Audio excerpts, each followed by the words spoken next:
प्यारे बच्चों, आज मैं आपको चक्रवृद्धि ब्याज से संबंधित ऐसा प्रश्न बताने जा रहा हूँ जिसमें ब्याज प्रति तिमाही जोड़ा जाता है। प्रश्न आपका इस प्रकार से है, 6400 रुपये का 10% वार्षिक चक्रवृद्धि ब्याज की दर से 9 माह का ब्याज ज्ञात करो, जबकि ब्याज प्रति तिमाही देय है। इंग्लिश में इस प्रकार से इस क्वेश्चन को लिखेंगे, find the compound interest of ₹6,400 with the rate of 10% per annum for 9 months when the interest is added third monthly। इस प्रकार से आप इंग्लिश में इसको समझ सकते हैं। अब इसको लगाने के लिए क्योंकि ब्याज तिमाही देय है तो हम दर को तिमाही में बदलेंगे और समय को भी तिमाही में बदलेंगे। मूलधन आपका वही रहेगा।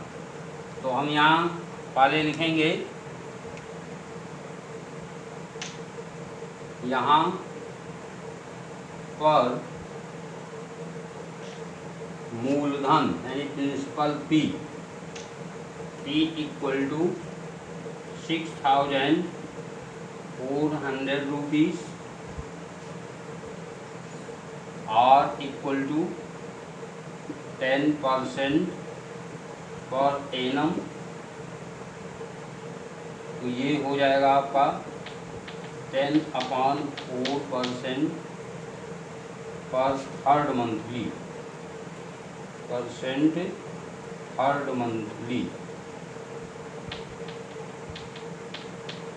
Third monthly. तो ये आपका हो गया 5/2% थर्ड मंथली। ये आपका R हो गया। अब समय N इक्वल टू 9 माह यानी 9 मंथ्स। तो ये हो गया 9/12 ईयर हुआ और इसको 4 से मल्टीप्लाई कर दें तो थर्ड मंथली हो जाएगा, क्योंकि एक ईयर में 4 थर्ड मंथली। तो 9/12 क्रॉस 4 ये हो गया third monthly.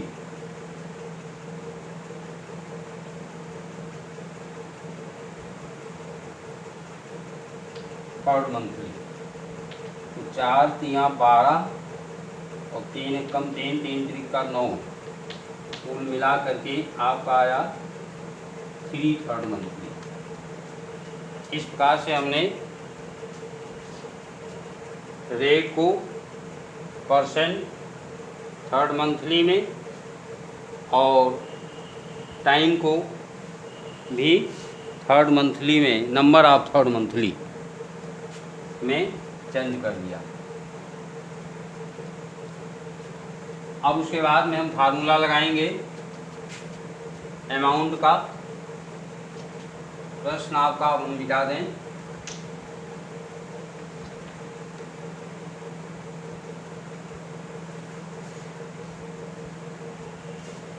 A equal to, यहाँ लिखेंगे हम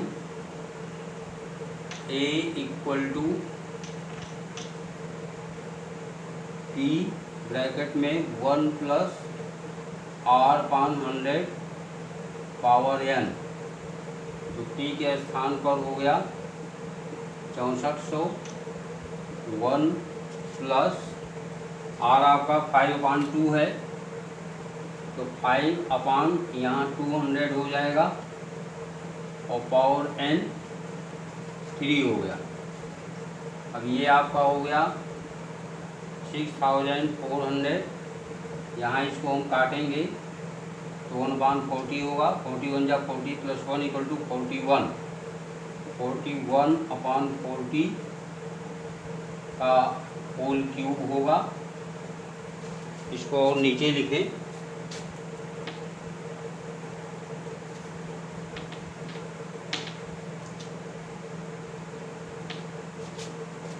ये आपका हो जाएगा 6400 इंटू 41/40 का whole cube.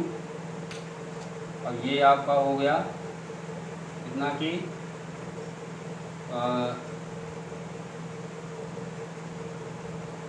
6400 cross 41 cross 41 cross 41 upon 40 cross 40 cross 40। अब 2 0 आपका यहाँ से कट गया। 4 से इसको काट दीजिए, 16 हो गया।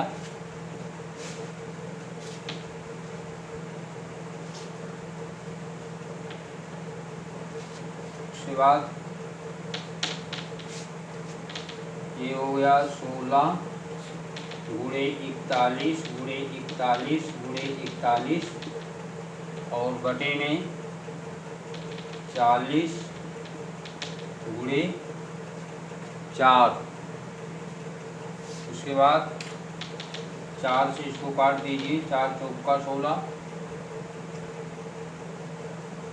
और फिर 4 से यहाँ काट दीजिए, 4 दाएं 40। 10 आपका बचा। 41 गुणे 41 और गुणे 100। 41 गुणे 41 आपका कितना हो जाएगा? 40 + 1 का होल स्क्वायर। 40 का स्क्वायर हो गया 1600, 1 का स्क्वायर 1।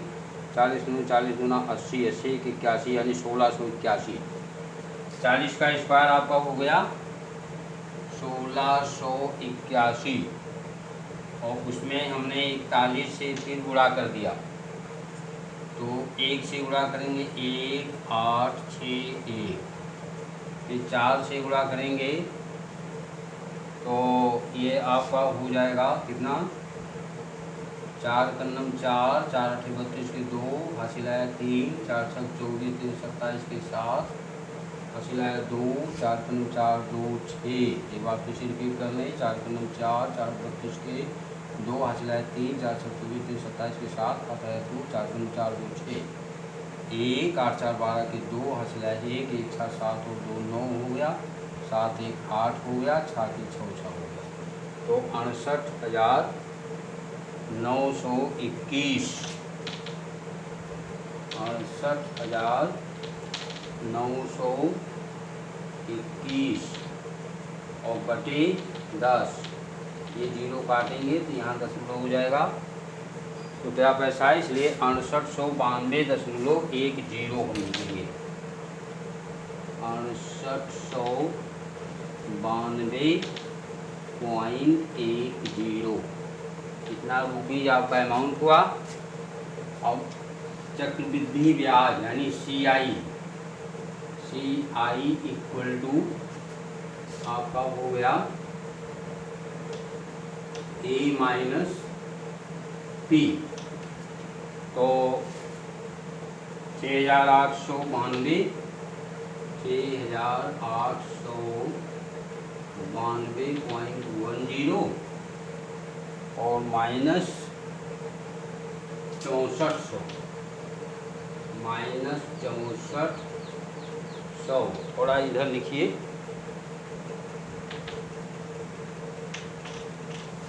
6892 6892.10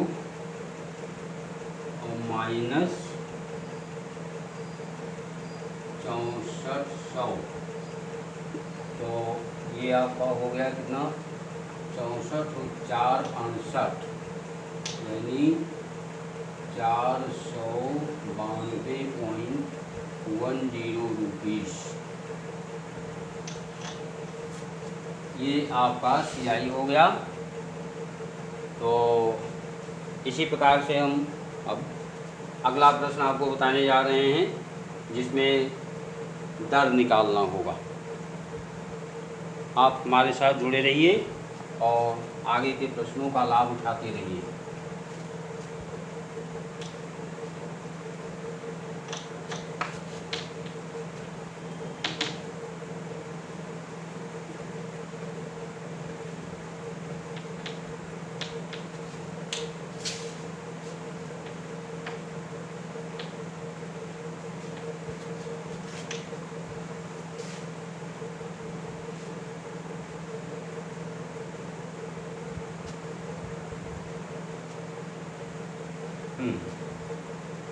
यहाँ हम लिखेंगे अगला प्रश्न, कितने प्रतिशत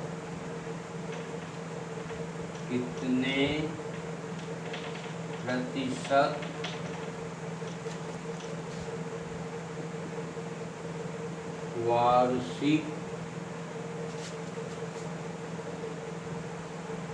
चक्रवृद्धि ब्याज की दर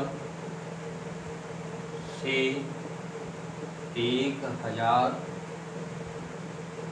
रुपये का 3 वर्ष का चक्रवृद्धि ब्याज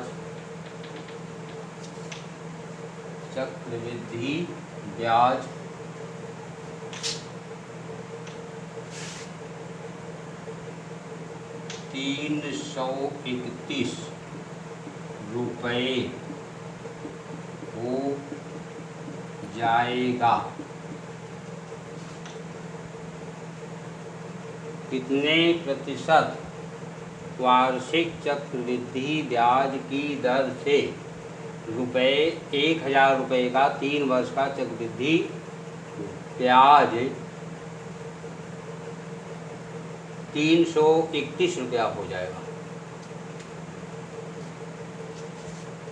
इंग्लिश में इस क्वेश्चन को इस प्रकार से बोलेंगे,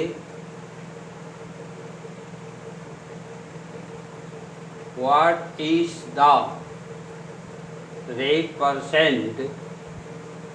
ऑफ compound interest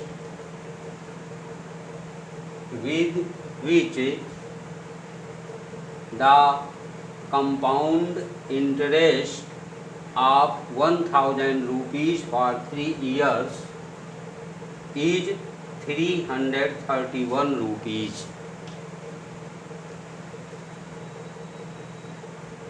तो यानी यूँ समझिए कि यहाँ पर 1000 रुपीज़ आपको प्रिंसिपल दिया गया है, 3 इयर्स टाइम दिया गया है, कंपाउंड इंटरेस्ट 331 रुपीज़ दिया गया है। आपको रेट % पर एनम ज्ञात करना है। तो अब हम यहाँ लिखेंगे P इक्वल टू, ये हो गया 1000 rupees, T equal to 3 years,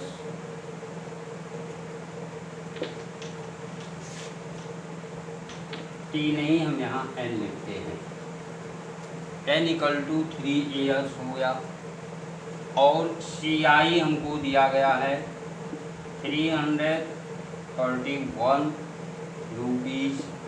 formula हम अमाउंट का लगाते हैं, यहाँ अमाउंट यहाँ लिखते हैं, पहले फार्मूला हम लिख देते हैं, A equal to P into 1 plus R 1 plus R upon 100 या पावर N।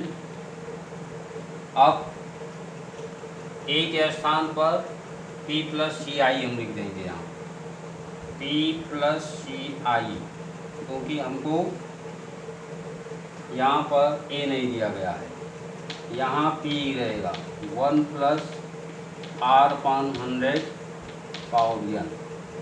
अब P प्लस सी आई हमारा क्या हो, 1000 में 331 जुड़ जाएगा, यहाँ हम सीधे 1331 लिख रहे हैं। ध्यान दीजिए 1000 प्लस 331 बराबर 1331। P के स्थान पर हमने 1000 लिखा, ये आपका हो गया 1 प्लस यहाँ R/100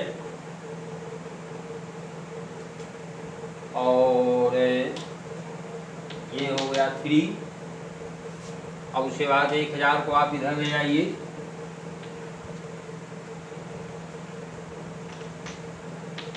तेरह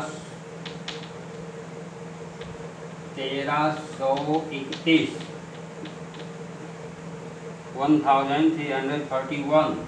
upon 1000 equal to 1 plus R/100 का होल क्यूब।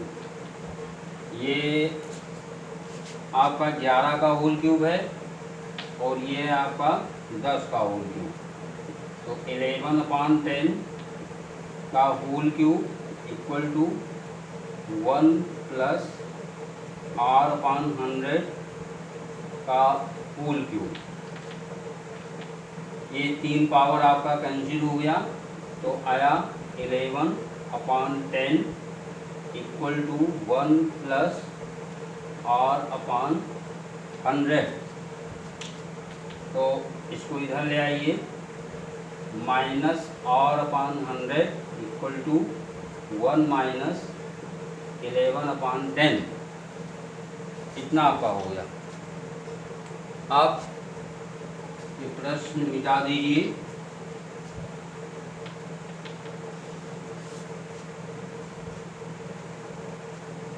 यहाँ आपका हो गया minus R/100 equal to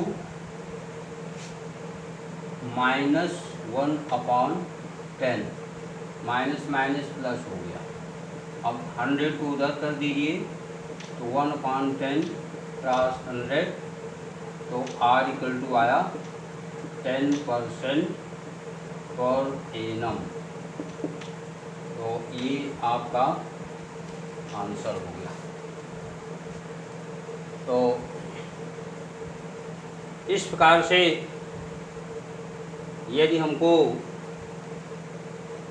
principal अर्थात मूलधन दिया गया हो और चक्रवृद्धि ब्याज या मिश्रधन के साथ में समय दिया गया हो, तो हम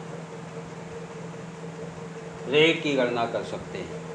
अब अगले प्रश्न में हम आपको समय कैसे ज्ञात करेंगे।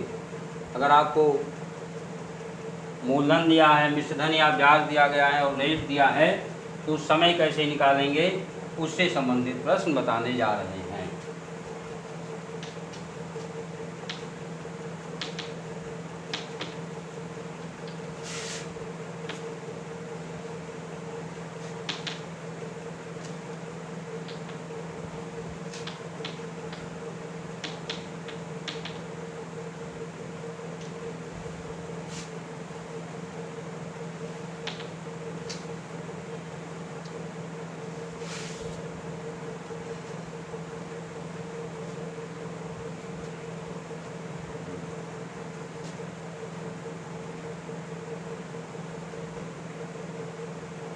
देखिए अगला प्रश्न आपका है प्रश्न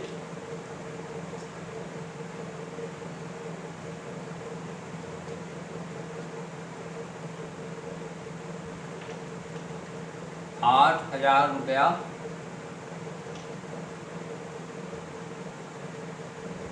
8,000 रुपये का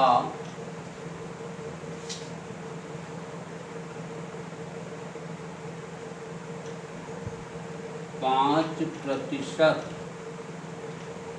वार्षिक ब्याज की दर से कितने समय में मिश्रधन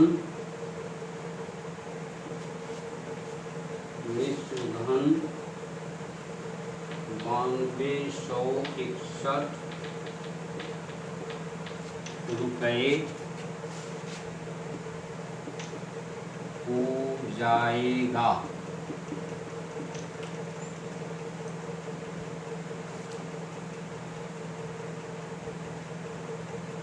हम इसको इंग्लिश में ऐसे लिखेंगे, in how many years does the amount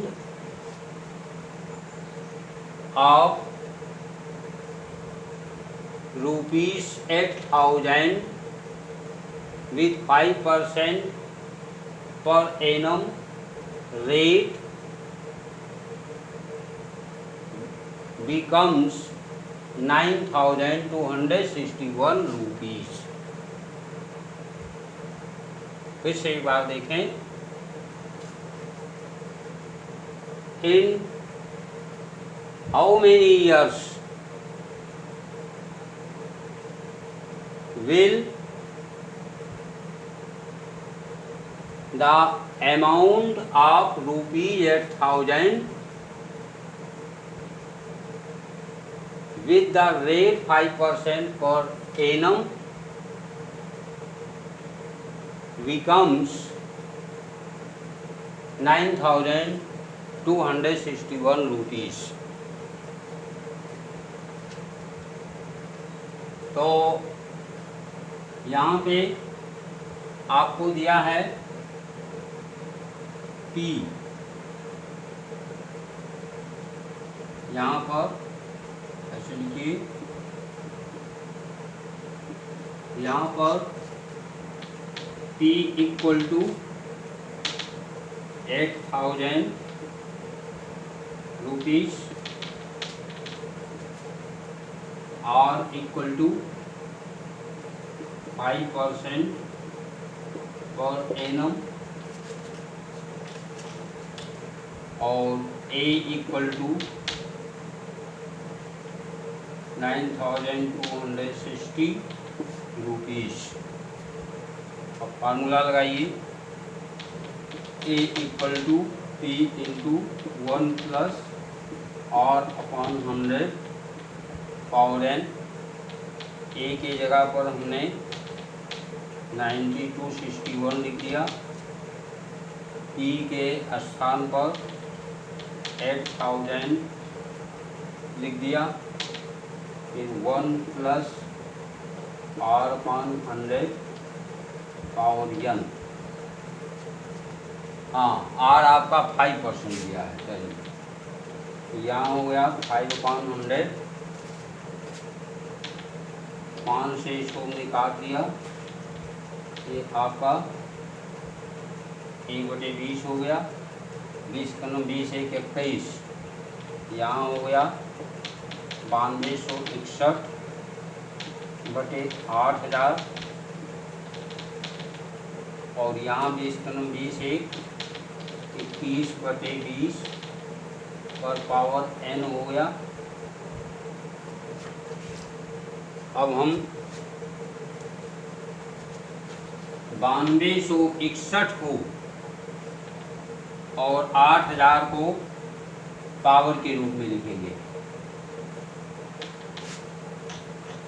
ये 21 का क्यूब है, ये 20 का क्यूब है, तो 21/20 का whole cube equal to 21/20 power n।